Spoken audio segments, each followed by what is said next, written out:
Your name for the record, please. Detective Jim Tai'Raz, City of Warren Police Department. Detective, please relate to the court the contents of the complaint.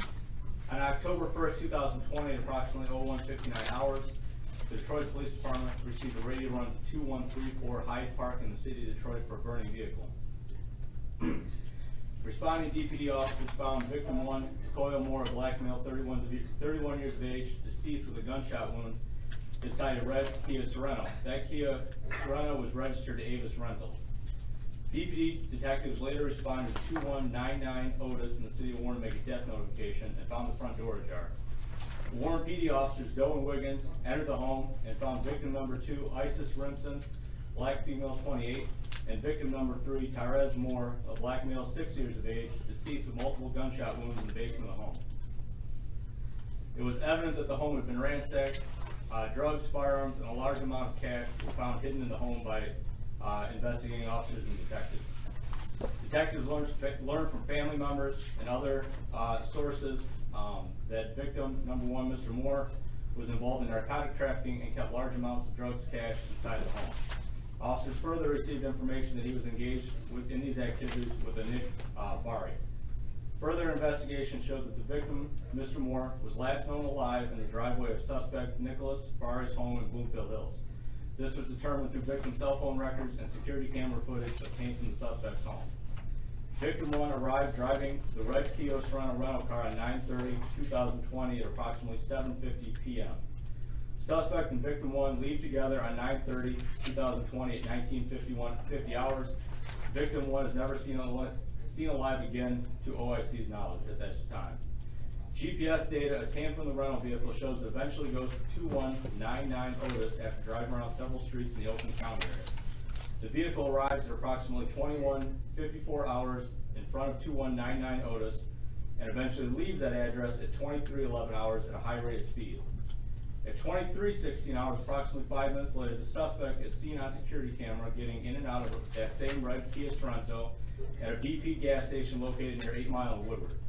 Notable is that the suspect is wearing the same clothing he is seen wearing at 19:50 hours when he leaves his home and enters victim TUKOYO Moore's car. The suspect can be seen on the video buying and then filling a portable gas container. The suspect then drives off in victim 1's rental vehicle. Security camera footage from his home shows that a taxi cab brought the suspect home at approximately 03:45 hours on 10/1/2020. At 03:57 hour, data obtained from the suspect's phone shows him searching the internet for expensive watches and Googling news reports of burning vehicles in Detroit. Further data from the phone shows him with a large amount of cash on 10/2/2020. Also, detectives eventually learned that he had a second number that he had obtained as a minutes phone. Data from that phone shows pinging at both his house in Bloomfield Hills and further at the gas station where the gas can was purchased. Asking 15 counts, Your Honor, listed in front of you. I have one note for the record when you have them all. All right, and it looks then to me, Detective, as if you're asking for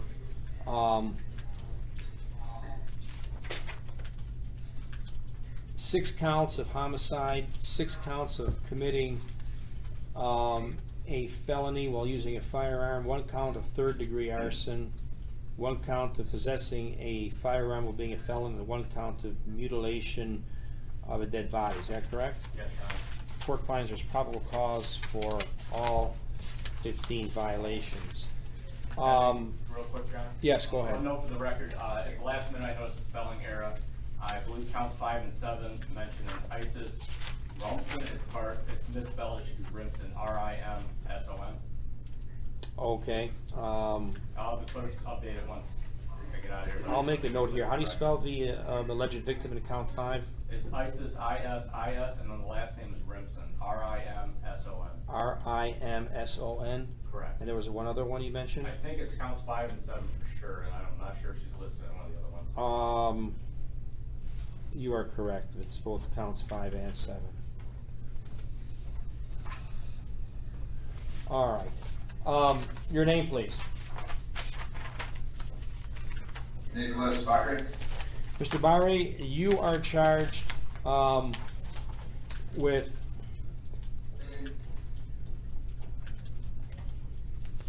six counts of homicide. You understand that?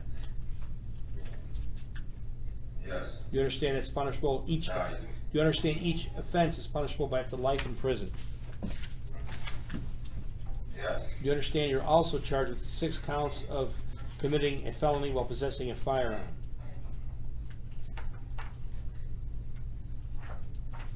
You understand that? You understand that, sir? Yes, I understand now. All right, you understand that offense is punishable by up to 2 years in prison to run consecutively and preceding any term of imprisonment you may get for the underlying felony.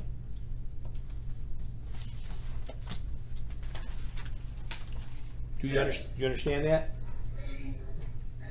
Yes, sir. You understand you're also charged with possession of a firearm while being a felon?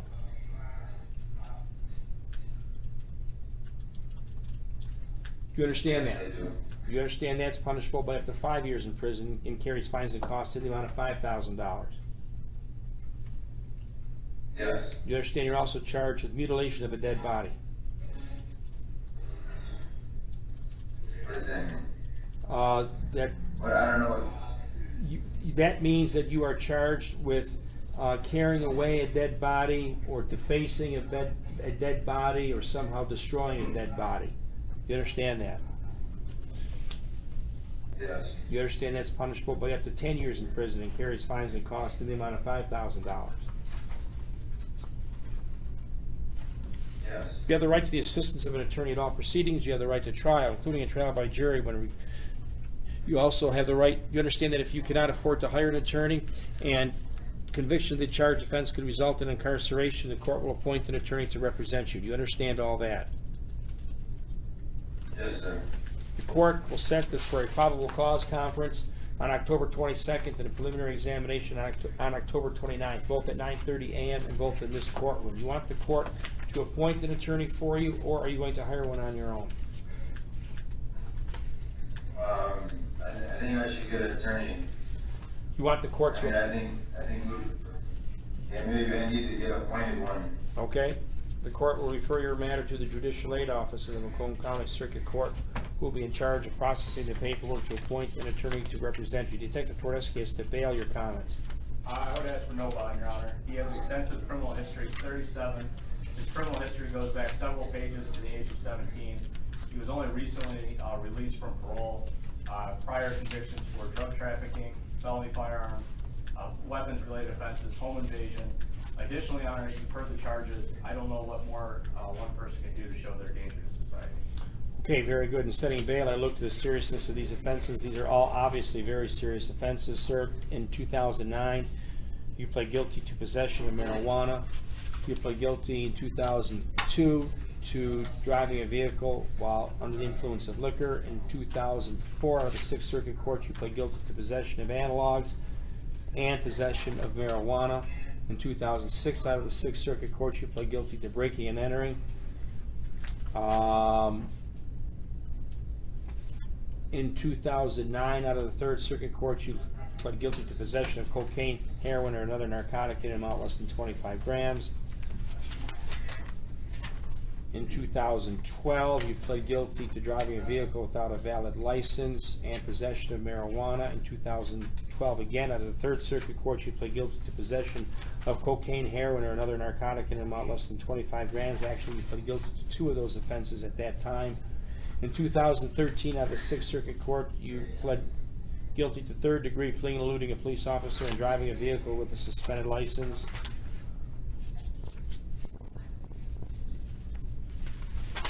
Yes.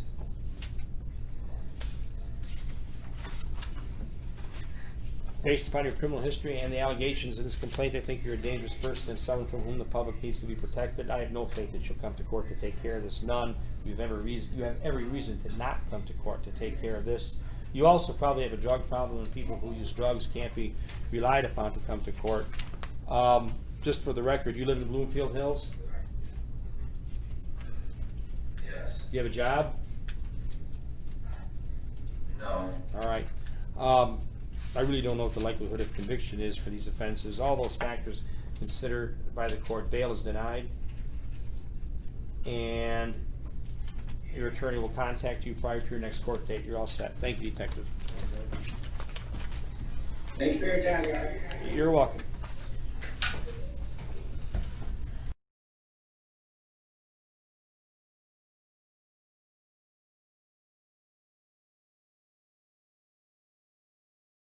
It's Truck Month at